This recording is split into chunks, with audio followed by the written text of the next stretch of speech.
हवाओं से सजा रखी है, शर्त लोगों ने हवाओं से लगा रखी।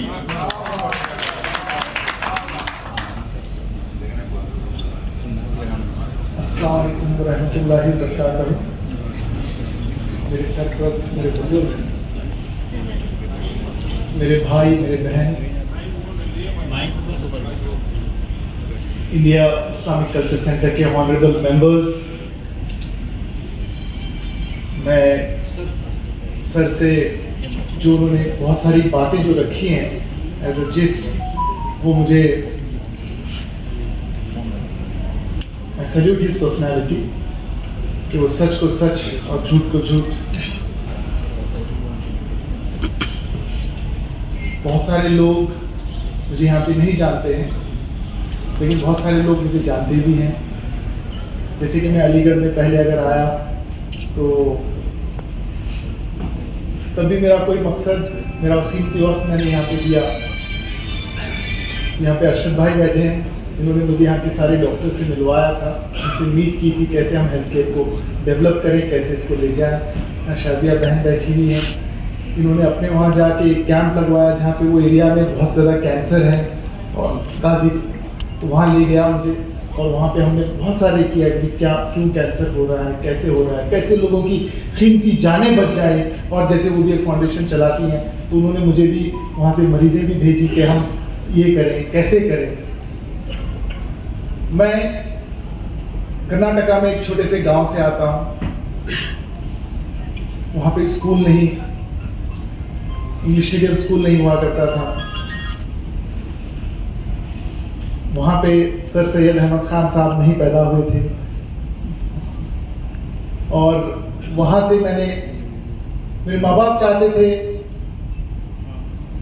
कि जैसे सर सैयद अहमद खान साहब ने कहा कि मेरी कौम को अगर मैं एजुकेशन दूं, तो उसी तरह मेरे माँ बाप भी उन्हीं की सोच के थे, उन्होंने मुझे एजुकेशन दिया और साथ में एक जज्बा दिया कि मैं अपनी कौम के लिए, अपने देश के लिए मैं खड़ा रहूं। आज उस गांव में बहुत सारे स्कूल्स भी हैं, बहुत सारे लोग डॉक्टर्स भी बन गए हैं और बड़ा नाम भी है। बचपन में मैं जिसको भी देखता था, उसको देख के मैं चाहता था कि मैं इसकी तरह बनूं। कभी क्रिकेटर को देखता था, हीरो को देखता था, आईपीएस ऑफिसर, आईएएस, बट लेकिन मेरे अंदर हमेशा से जज्बा था। और आप जैसे बुजुर्गों से मैं सुनता था कि एक डॉक्टर के लिए जन्नत है, तो मैं चाहता था कि दो काम, दुनिया भी हासिल करूं और जन्नत भी हासिल करूं।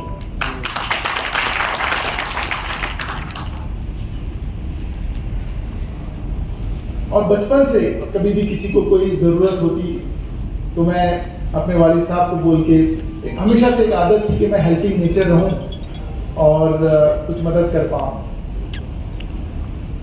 जैसे मेरे एमबीबीएस हुआ तो आप सब डॉक्टर्स भी यहाँ पे काफ़ी सारे हैं, वो जानते हैं कि इंटर्न को सीखना होता है। पर लेकिन मैं क्या करता था, एक तुर्वी जैसे गांव था, वहाँ पे काफ़ी गरीब लोग रहते थे। वहाँ पे मैं अपने सीनियर सर को रोज़ एक एक करके एक सर को ले जाता था, उनसे सीखता था और वहाँ के गरीबों को अपने पैसों से उनका इलाज करता था। फिर वक्त बीता, मैं सर्जन बना, एम्स में आया, कैंसर सर्जन बना, जापान गया, एडवांस कैंसर सर्जन करके मैं इंडिया में आया। और जो मेरा जो जज्बा था, क्योंकि देखिए मैं जब पहली बार ज्वाइन किया कतरा हॉस्पिटल में, तो वहाँ पे बताया गया कि भाई आपको हम पैसे नहीं देंगे, क्योंकि मुझे जॉब चाहिए था। एम्स में मेरे प्रोफेसर ने कहा कि भाई माजिद अब है ना, you are made for service, तुम गो इनटू द, तुम बहुत अच्छा काम करोगे, एम्स की तरह तुम एक हमारे इंस्टीट्यूशन की इज्जत रखोगे। तो मैं बतरा में कर रहा था, तो बाजू में हमदर्द मेडिकल कॉलेज था, आप जानते हैं। वहाँ पे तो वो मेडिकल कॉलेज नहीं था, वहाँ पे जैसे एक छोटा सा यूनानी हॉस्पिटल था, और वहाँ पे तलत साहब थे, वहाँ के सीईओ, उन्होंने मुझे बुलाया और बोला कि माजिद, मैंने बोला सर मुझे कुछ काम दे दीजिए आप, मैं कुछ काम करना चाहता हूँ। बोले यार ये गरीब हॉस्पिटल है। सर मैं तो वही चाहता हूँ। और मैंने हमदर्द हॉस्पिटल में हर पहला मेजर सर्जरी मैंने वहाँ पे किया, कई लोगों के जाने बचाए, पैसे भी नहीं दिए, लेकिन अल्लाह ने मेरी बहुत नाम और इज्जत दिया और बरकत दी। फिर हालात ऐसे आए कि दिल्ली के हर हॉस्पिटल में मुझे बुलाया गया, तो 8-8, 10-10 जगह पे। और मेरी एक आदत थी कि हमेशा मैं लोगों से मिलूं, कुछ करूं। तो मेरी शादी हो गई, तो मेरी वाइफ कश्मीर की निकली, तो उनको छोड़ने लाने जाते जाते मैं वहाँ पे कश्मीर में भी एक फ्लोरेंस हॉस्पिटल है, वहाँ पे भी मैं 15 साल से जाना, इलाज करना। उसके वजह से कश्मीर में भी अल्लाह का शुक्र है बहुत बड़ा नाम हुआ। और उसके बाद क्योंकि मेरे माँ बाप रहते थे, मेरे माँ बाप के ऊपर भी उनका हुक्म ये था, तो वो उनकी उम्र हो रही थी, तो मैं हर 15 दिन में एक बार उनको भी मिलने जाता। आजकल सहूलतें बहुत हैं, और मैं उनको जब भी मिलने जाता था तो गांव का दर्द था, सारे मरीज इकट्ठा होकर रहते थे कि डॉक्टर साहब आने वाले हैं, और उनको ले जाते थे। कभी फादर का नाम लेके, कभी गांव वालों का नाम लेके, कभी अपने रिश्तेदार बना के, कभी कुछ करके अल्लाह ने बहुत काम दिया। ख्वाजा बंदे नवाज मेडिकल कॉलेज है, वहाँ पे भी वो भी बहुत माशाल्लाह अल्लाह को जन्नतुल फिरदौस में जगह दी। वो बहुत ही बोलते डॉक्टर में जो करना है करो, पेशेंट पैसे नहीं देता था, ठीक है करो। तो इस तरह से धीरे धीरे चीज़ों को, जैसे कि यहाँ पे भी मैं आया था अलीगढ़ में कैंप्स करने के लिए। इस तरह के दुनिया का कोई ऐसा कोना नहीं होगा, जैसे घाना है, कंबोडिया है, या अपना किर्गिस्तान है, इन जगहों पे भी मैं लोगों के इलाज के लिए, वहाँ का हेल्थ केयर को डेवलप करने के लिए, वहाँ पे इसके लिए मैं अपने सर्विसेज देता रहा। फिर मुझे एक चीज़ ये लगती थी कि मेरी कौम बहुत नाजुक हालात में है, वो कैसे आगे बढ़े। क्योंकि जब आप देखते हैं डॉक्टर के पास हर कोई आता है, इंजीनियर्स भी आते हैं, पॉलिटिशियंस भी आते हैं, और क्रिमिनल्स भी आते हैं, और अच्छे अच्छे सियासतदान आते हैं। तो आप जैसे अलीगढ़ के ही, अगर मैं चाहूँ, अगर मैं बता दूँ, ऐलान कर दूँ कि मैं यहाँ पे आया हूँ, और मुझे यकीन है कम से कम 100 ऐसे परिवार आएंगे यहाँ पे जिनका मैंने इलाज फ्री किया है, जिनके अल्लाह ने मेरे वजह से उनकी ज़िंदगियाँ बचाई हैं। और इंशाल्लाह तो ये मुझे फ़ख्र होता है, दुनिया के किसी भी कोने में जाता हूँ या हिंदुस्तान के कोने में जाता हूँ, कि मुझे लगता है कि मैंने यहाँ पे कैंप भी किया है, डॉक्टरों को भी प्रमोट किया, यहाँ के मरीजों का भी इलाज किया मैंने। तो इस तरह की मेरी आइडेंटिटी थी, और अल्लाह ताला इसकी वजह से जो भी गवर्नमेंट है उनके साथ मेरे रिश्ते अच्छे होते रहे, और जो गवर्नमेंट में नहीं आजकल अपोजिशन में, उनसे भी मेरे रिश्ते बहुत अच्छे होते रहे। लेकिन काम गवर्नमेंट से होता है तो एक डायलॉग होता है, कभी कभी कुछ मसले होते हैं, तो मैं मसले मसाइल के लिए मैं उनके पास, ताकि एक होता भी लोग आके देखते पड़े ये साहब तो बहुत अच्छे हैं, प्लीज़ इनसे आप रिक्वेस्ट कीजिए कि ये हमें यहाँ का डीसी बना दें, यहाँ पे हमें एक पोस्टिंग अच्छी करा दे। ये जो है बच्चे फिर आते थे कि जामिया में एडमिशन करा दो, हमदर्द में एडमिशन करा दो, या दिल्ली यूनिवर्सिटी में एडमिशन करा दो। तो इस तरह से क्या होता है, ये आदमी बोलता चलो एक फ़ोन करने में क्या जाता है, इंशाल्लाह फ़ोन कर ही लेते हैं, पर लोग उसके गलत मतलब भी निकालते हैं। मैं अलीगढ़ में रह के सिर्फ इतना कहूँगा, जो लोग मुझे समझ नहीं पाते उनको एक दो वर्ड्स कहूँगा, अच्छे ने अच्छा समझा मुझे, बुरे ने बुरा समझा मुझे, अच्छे ने अच्छा समझा मुझे, बुरे ने बुरा समझा मुझे, जिसको जितनी जरूरत थी बस उतना पहचाना मुझे। इस तरह से मैं, लोग मुझे कहने लगे, हर कोई मुझे अडॉप्ट करने लगा। और यहाँ पे आप मेरे से पहले भी मेरे जो भाई जो इलेक्शंस में खड़े हैं, उन्होंने भी आके बोला कि भाई देखो मैं अलीगढ़ आता जाता रहा, कैंप्स किया, यहाँ पे मरीजों का इलाज किया फ्री, मैंने कही इसमें क्या, बताओ क्या मैंने मेरे वजह से किसी का यहाँ पे आके मैंने किसी के घर को कब्जा किया, क्या मैंने किसी के ये किया? भाई मेरा तो काम है देना, अल्लाह का शुक्र है मैं देते आया हूँ, और इंशाल्लाह अल्लाह ने चाहा तो मैं देता रहूँगा। इसके बाद एक ऐसा एरा आया, अल्लाह ऐसा एरा कभी ना दे, कोविड के दिन थे, बहुत सारे मेरे बुजुर्ग, मेरे भाई, बहुत सारे अच्छे अच्छे लोग जो बेवजह बेइसे घर में बैठे बैठे वो लाशों के ढेर बन गए। तो मुझे लगा कि जो ज़रूरत है आज की डेट में, अच्छे अच्छे हॉस्पिटल्स की ज़रूरत थी। तो मैंने देखा कि हिंदुस्तान का ऐसा कौन सा कोना है जहाँ पे जो है हेल्थ वीक है, जहाँ पे जो है ये तो अरशद साहब यहाँ बैठे हैं, तो उन्होंने मुझे अपने साथ ले गए और दिखाया कि भाई मेरा गांव है बोकारो, और यहाँ पे जो है हेल्थ स्टेटस बहुत पुअर है, और यहाँ पे उन्होंने बोला कि 200 किलोमीटर पे पश्चिम बंगाल है, यहाँ पे 200 किलोमीटर पे बिहार है, यहाँ से 200 किलोमीटर पे छत्तीसगढ़ है, यहाँ पे छोटपना है ना उड़ीसा है। यहाँ पे ये जो गाँव में हेल्थ केयर जो है वो बहुत ही बुरा है, बहुत ही कमज़ोर है, और कोविड के टाइम पे बहुत ज़्यादा यहाँ के डेथ्स भी रिपोर्टेड नहीं हुए हैं। तो मैंने सोचा कि भाई चलो कुछ अच्छा करें, अल्लाह ने जज्बा दिया, कुछ था नहीं मेरे पास, बट अल्लाह ने दी, कई मरीजों ने हेल्प की, बहुत सारे लोगों ने हेल्प किया, बैंक ने मुझे 150 करोड़ का लोन दिया। मैं वहाँ पे गया और वहाँ पे कुछ जैसे यहाँ पे बड़े लोग बैठे हैं आप जैसे, उनसे सामने जाके बोला कि देखो यहाँ का मैं रहने वाला नहीं हूँ, यहाँ से मुझे कोई लेना देना ना, मेरी बीवी ना बच्चे यहाँ के ये करेंगे, बस मैं आपके लिए, आपकी जान बचाने के लिए, आपके जान की हिफाजत करने के लिए, मैं आपको हेल्प देने के लिए मैं यहाँ पे आ रहा हूँ, क्या आप मेरे साथ खड़े हो गए? तो कोविड के टाइम पे 10 लोग खड़े हो गए, बोले कि हम इतना पैसा आपको दे रहे हैं। क्या? फिर मैंने उनसे वादा किया, आपको ये पैसा आपको जरूर मिलेगा, मैं आपको 100 बेड का हॉस्पिटल बना के दूंगा, आप उससे प्रॉफिट करेंगे। लेकिन आज मैंने उनको 600 बेड का हॉस्पिटल दिया, क्योंकि मेरी नेक नियति थी। जिन्होंने 100 बेड के लिए इन्वेस्ट किया, आज मैंने उनको 600 बेड का हॉस्पिटल था, क्योंकि मैं एक डॉक्टर था, मुझे पता था कि कैसे हॉस्पिटल बनाना है, कैसे मशीनें जो महंगी महंगी मार्केट में बिक रही है, अच्छे से अच्छी मशीन एक डॉक्टर के नाम पे उन्होंने आधे दाम में दे दी। जो हॉस्पिटल 600 करोड़ का बनना था, उसको मैंने आधे दाम में बनाया, और आज आप लोगों की दुआ से ट्रायल रन चल रहा है। वहां पे मुझे उम्मीद है मैं दुनिया से इस खाली हाथ जाऊंगा, लेकिन मैं ये नेकियां, ये जो है मैं अपने साथ ले जाऊंगा, उनके दुआएं मैं अपने साथ ले जाऊंगा, और ये याद रहेगा इंशाअल्लाह। मैं सर सैयद अहमद खान साहब नहीं बन सकता हूं, लेकिन मैं उनके कदमों की तरह चल के मैं ये कोशिश करूंगा कि कुछ मैं भी वो उनकी तरह मैं अपना हक अदा करके जाऊं। और फिर उसके बाद एक ऐसा मौका आया कि मेरे वारिस साहब एक मेरे दोस्त हैं, उन्होंने मेरे पे एक डॉक्यूमेंट्री बनाई थी कि डॉक्टर माजिद क्या हैं, कैसे हैं, उसका एक इनॉग्रेशन था। तो उस टाइम पे सिराज साहब वहाँ पे आए थे, मैं भी बिजी रहता हूँ, तो सिराज साहब से मेरी पहली मुलाकात उनके थ्रू हुई थी।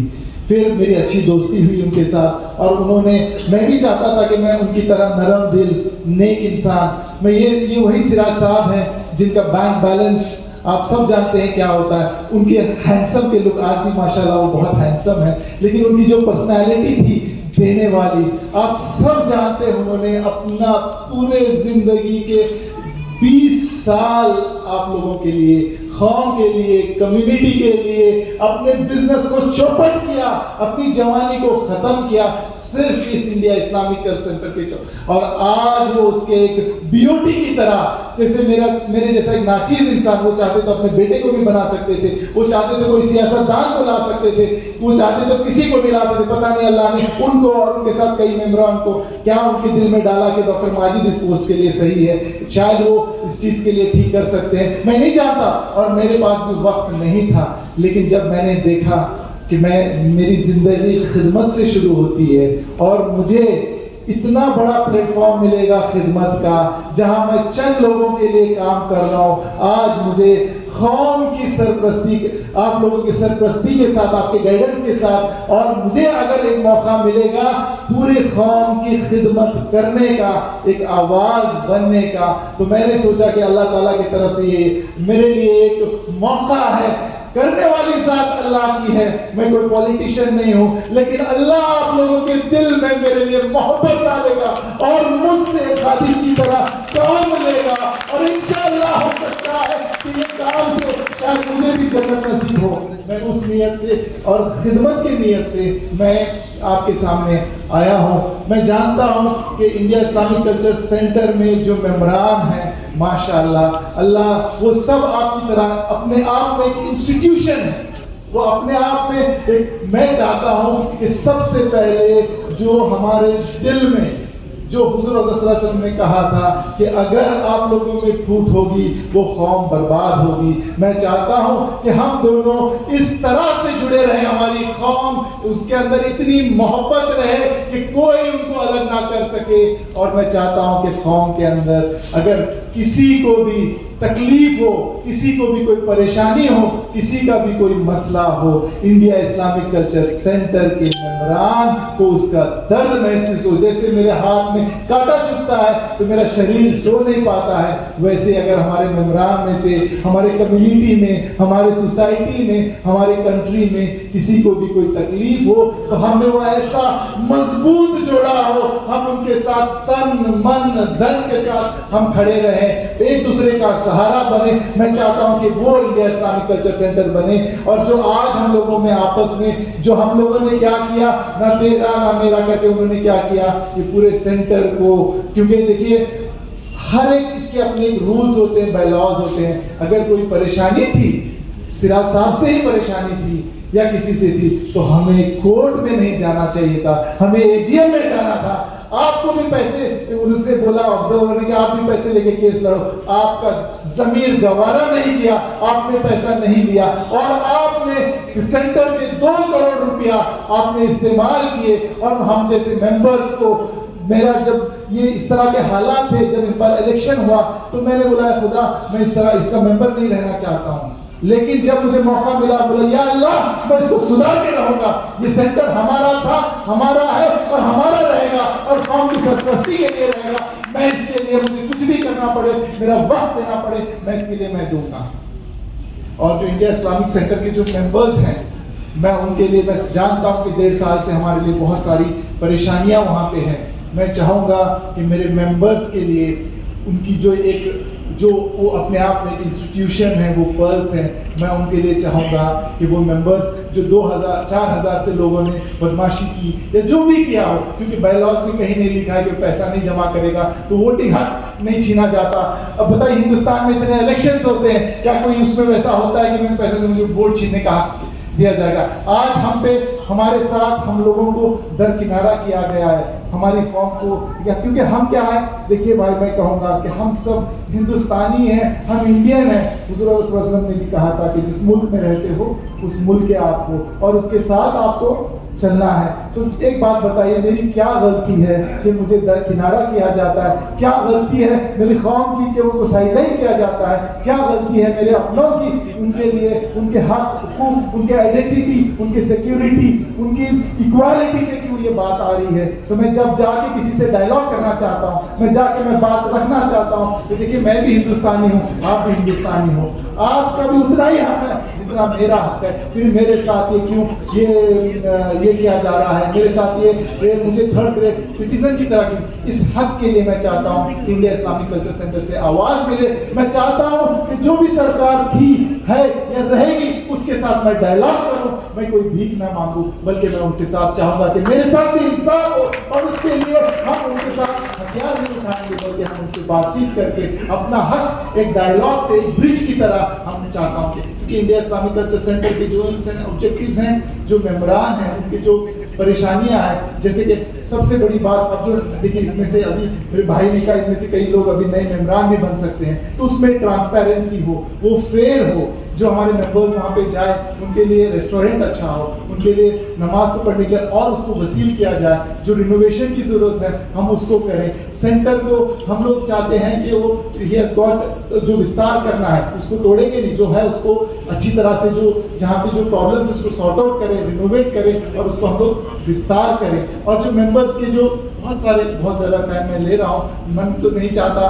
कि मैं आपसे गुफ्तगू में आपने मुझे मौका दिया है, बट मैं जानता हूँ कि वक्त ये बहुत ही प्रेशियस होता है, क्योंकि मैं ही जानता हूँ कि जो अपना कीमती वक्त आपने लेके जो मेरे सामने आके आप बैठे हो, मुझे आप ब्लेस कर रहे हो, क्योंकि मुझे पता है अगर दुनिया में अगर सबसे अच्छा गिफ्ट अगर कोई चीज़ है वो वक्त है, और आपने मुझे वो वक्त दिया। I am very honoured, I feel obliged. मेरा आप लोगों का मेरे पे एहसान है। मैं चाहूँगा कि आप एक और एहसान करें, जो मेरी टीम यहाँ पे है, यहाँ पे जिसके सरपरस्त सिराजुद्दीन कुरैशी साहब हैं और कलीमुल हफीज साहब हैं जो वाइस प्रेसिडेंट है। ये बहुत एजुकेशन में काम किए हैं और कर रहे हैं, कई गरीब बच्चों को ये कर रहे हैं। और हाफिज मतलूब करीम साहब है जो अभी भी हज करके आए और माशाल्लाह बहुत नेक इंसान है और बहुत आँख मूझ के, अपने हाथ मूझ के, पता नहीं चलता किसी को कि वो क्या कर रहे हैं। जमशेद जैदी साहब हैं, एम.ए. इब्राहिम साहब है जो पहले चीफ सेक्रेटरी रहे थे, मोहम्मद इरशाद अहमद साहब हैं आपके अपने जो है मोहम्मद यूसुफ साहब हैं। अगर आप मोहम्मद यूसुफ साहब हैं यहाँ पे, सरताज भाई हैं हमारे जी, और माशाल्लाह हमारे सरपरस्त सिराजुद्दीन कुरैशी साहब हैं।